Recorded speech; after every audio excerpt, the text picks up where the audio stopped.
Hi everyone and welcome back to another video. So the video to video feature in OpenArt lets you transform an existing video into a completely new style while keeping the original motion. So in this guide I will show you step by step how to use video to video on OpenArt in 2026 smooth and powerful. So first thing first, go to OpenArt here, okay, log into your account and navigate to video to video or transform video. So found under AI video tools.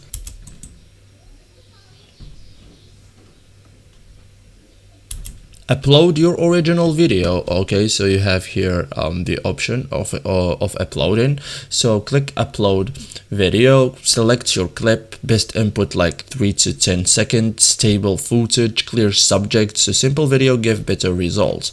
Write a transformation prompt, like describe how you want the video to look, like for example anime style, vibrant colors, smooth shading, okay, or cinematic lighting, realistic texture, dramatic mood, or cartoon style, soft color, Pixar like. So focus on style, not motion. Okay, adjust transformation strength. Okay, so low makes it or keeps original looks, like medium it's balanced, high strong style change. So start with medium. Okay, set duration and quality, so keep original length, like choose resolution, like short clips equals better consistency. Okay, you can generate the new video, so click generate with like wait for processing, and AI apply style transformation. Okay, so thank you guys for watching this video and see you in the next tutorial.